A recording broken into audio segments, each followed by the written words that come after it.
Nangilaw nga kami sa palayan at sa patubig ng palayan. At iba't iba nga din ang aming nahuli at aming nakuha. Pero teka, entrop, pasok. Sarapan nga.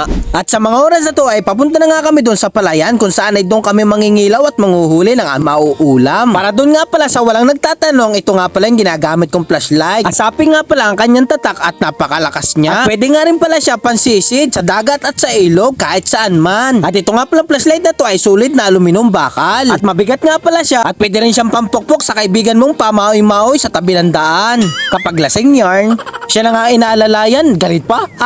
Ay kainama. Oh, Diyos ko po, lay daw tayo mangilaw na laang. Tamang hambog ka na naman diyan. Oh, yano ka, hindi naman, kaunti laang. At sa mga oras na nga po are, kami nagsimula na mangilaw. Kasama ko nga pala yung aking aso na si Adik at yung asawa ko. Naghahanap-hanap nga kami ng isda dito sa patubig ng palayan. Baka kami makakita ng isda o palakang bukid. Pati ba yung ahas pa kung snakehead, short turtle? Dahil wala nga kami nakitang isda doon sa patubig na yun, ay pumunta muna kami dito sa mismong palayan. Pupunta kami sa kabilang patubig ng palayan. Titesting ba kami, baka may mahuhuli, wala kasi maulam. At habang naglalakad-lakad nga kami, nakakita nga kami dito ng igat. At kaya naman ginaya ko na itong daladala kong pana at aking papanain na nang makahuli na kami. At pagpana ko nga dyan ay sapul siya sa kanyang ulo, kaso daplis kaya nakawala siya sa mga oras na yan. Kaya naman tamang panghihinayang na naman si Lai daw. Ay paano, may laman na kasi yun, sayang naman talaga ay. Ay di bali, hanap na lang uli tayo, makakahuli pa naman tayo dyan sa ibang lugar. Kaya naman tamang hanap na naman si Lai daw na mauulam. Ay diskarting mang yan baga. Kaya naman sa mga oras na to ay dire-diretso na nga uli kami panghahanap ng aming mauulam. Iya ay nakakita na nga kami sa mga oras na to ng pangulam ay kabuti. Ay ayos, kabuting dayamay, ay kasarapan aray. Yan ang sinasabing basta mapapakinabangan, dalayan. Kaya nga hindi ko na pinatagal at pinagkukuha ko na kahit ilang piraso lang sila, maigiting panlahok sa lakame. At paglingon ko nga dito sa kabilang side ay sayang naman mga bulok na yung mga kabuti. Ay di bale, hanap na lang ulit tayo ng iba pang mauulam. Ay ito, nakita naman namin dito ay kangkong, ay yari-ari sa amay. Ito na nga sinasabing diskarteng mangyan. Kaya naman dito talaga sa probinsya, basta masipag ka lang ay talaga nandini ang ulam. Hindi mauubos ang ulam dito sa probinsya. Lalo na kapag madiskarte ka. Iya ay tayo nga mga taga-probinsya nagsusupply sa bawat bayan ng ating bansa. Ang ating mga produkto dito sa probinsya. Walang kakainin ng mga taga-bayan kung wala tayo mahihirap dito sa probinsya. Ay guto, mga abuteng. Ay ito nga may kangkong na tayo. Pag ito'y nagisa natin ay na may Isang sakong karninas ay talagang kasarapan yun.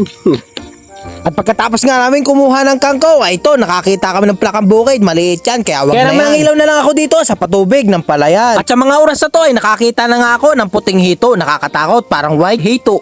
Yan o kalay daw. Kaya naman nung ako'y nakalapit sa kanya, agad-agad ko naman pinana, kaso sala, ay kainamang kalay daw. Ay kalapit na, ay pagkakatuklaing, hindi pa natamaan, kainaman. Ay sinayang mula ang, ay hayain na, ay maghanap na lang ng iba. Kaya naman ako'y naghanap-hanap muna dito, ay nakakita ko biglang dumaan yung hito. Ay, yari ka sa akin ngayon.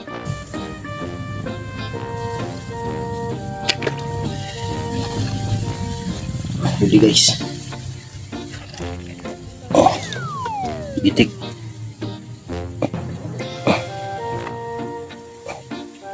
Huli guys.